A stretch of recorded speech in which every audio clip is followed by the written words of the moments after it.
Hi,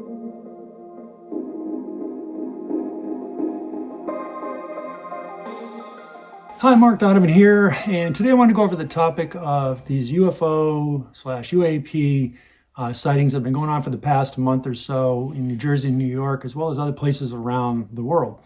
I was asked by local media in the state of New Hampshire to give my views on it based on my experiences. And so I'm going to share with you some of the things that I mentioned during those interviews. But before I do, I think it's probably best to get a little bit better understanding of my background.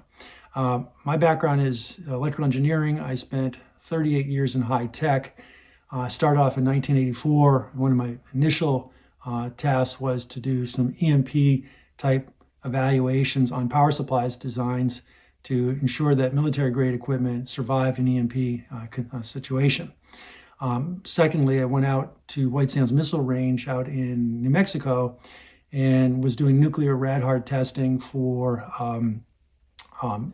computers and microprocessors just to make sure that they could survive a nuclear event. It was during my testing out at White Sands Missile Range for this type of electronics that I witnessed my first drone sighting going basically paralleling the White Sands Missile Range facility. So that was back 40 years ago that I initially saw my first drone activity. So it goes back quite a long time. 35 years ago, at another company I worked at, I was doing all of the infrared terminally guided design for something known as Brilliant Anti-Tank. I'll post a little picture of it here in a second in this video clip. And basically that was a acoustical and infrared seeker, small submunition, basically a 3-foot long missile without a propellant that basically converted potential energy to kinetic energy to fly to a target and take out a tank. And this was, again, 35 years ago. It was basically a set of these submunitions or mini missiles and a mother missile that would be launched from far away. And I would pop these small 3-foot long submunition missiles, if you will, that dangled on a parachute. And then they listened for tanks, and then they cut their own parachutes. And they flew a trajectory toward the tanks, utilizing our infrared seeker, basically to track the exhaust port on the tanks and to be able to identify the tanks from that exhaust port and know where to hit the tank to take it out. Again, this was 35 years ago. So these were effectively like drones, but flying just a glide path based on a target that they detected with their both acoustical and infrared seekers. And again, that was 35 years ago. In the meantime, I wound up working in radar signal processing, autonomous synthetic aperture range guidance, and then I worked on various telecom projects and then various magnetic sensor technology over the decades. Throughout the whole process, I wound up getting patents in radar, telecom, and magnetic position sensors. Got a total of 8 of them.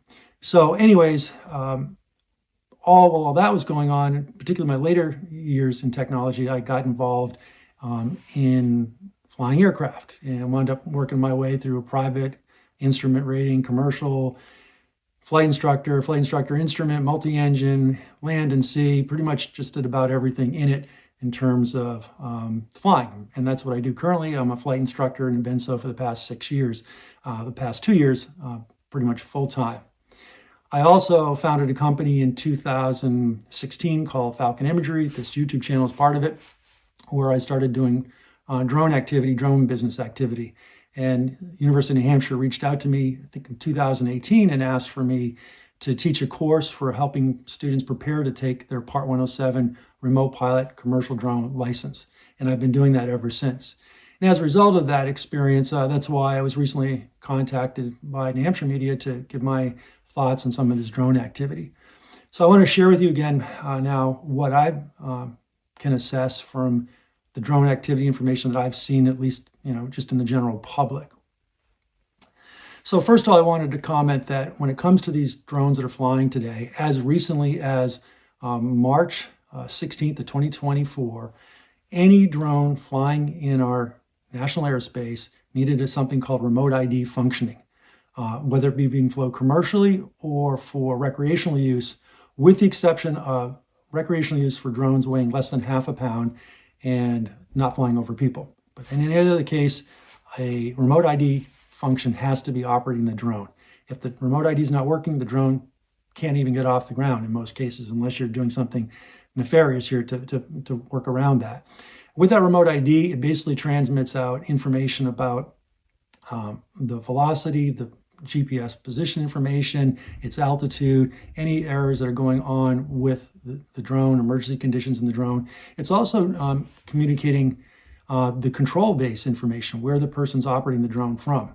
So all that information should be readily available for not just even authorities at the local, federal level, but even to the general public. That information is available. You can get free apps to download that information, and you as just a person off the street could monitor drone activity that's in your area. So number one, that remote ID has to be working to be legal. Number two, in order to fly a drone, we have to think about where we're popping it up at. We have a national airspace system that's pretty complex, and it's designed so that we have controlled airspace and uncontrolled airspace. But suffice it to say, near large airports, even moderate airports, size airports, there is an authorization process required for remote pilots or drone pilots to get ATC authorization before a drone can be popped up in the air. Until you get that authorization, you can't launch the drone, or else you're doing it illegally.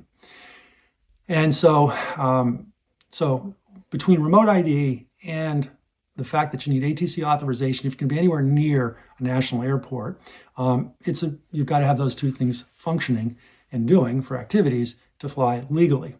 If you do those in any other way, you're being illegal.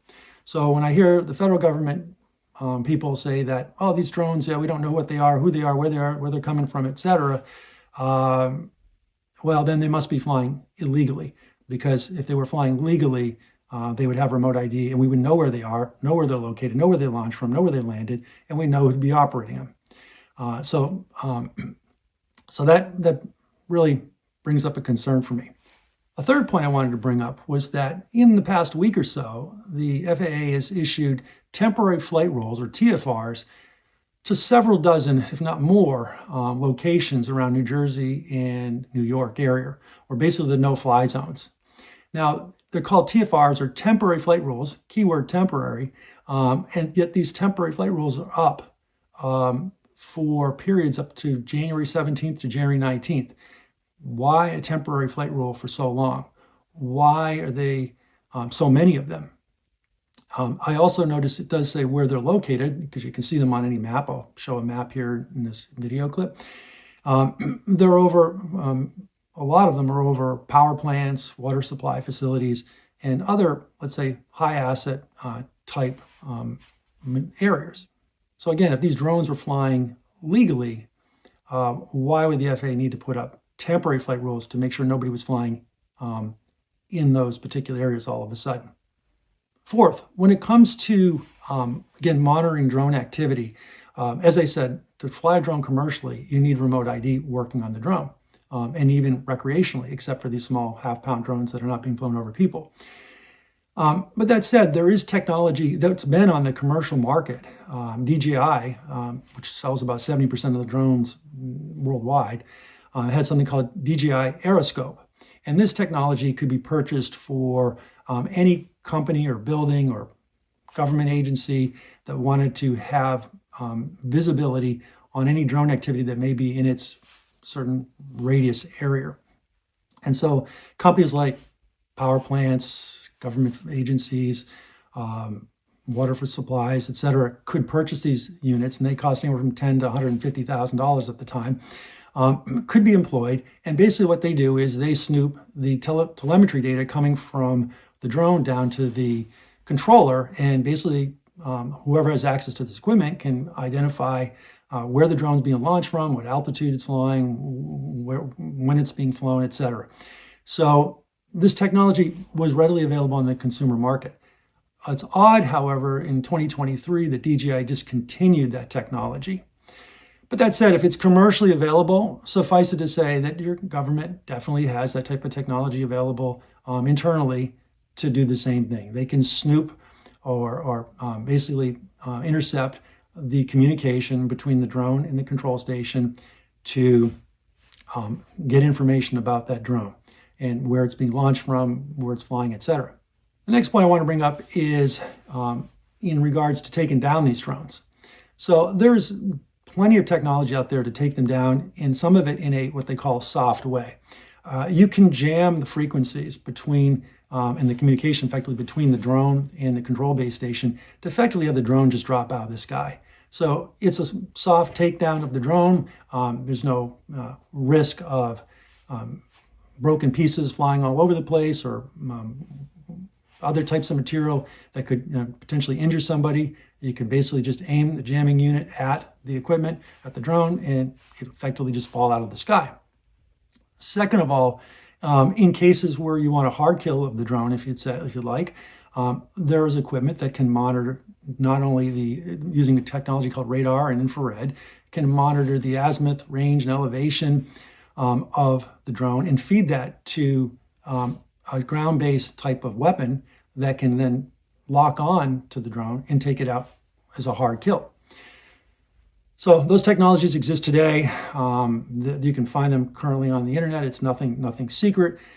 So again, I come back to if these drones are flying illegally, then we should, as a government, want to know what they're doing. So my final conclusion on this is I think the government does know a lot more about these drones that are operating, but just doesn't want to share that information with us at this point.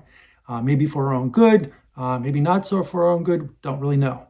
Hopefully in the not too distant future, we'll get more information so we can all rest a little bit more comfortably at night in terms of what those drones are up to. Anyways, that's my thoughts on this drone activity. If you've got any of your own ideas, feel free to leave them in the comments below. If you've got any questions and concerns of what I brought up, again, leave them in the comments below and I'll try to answer them.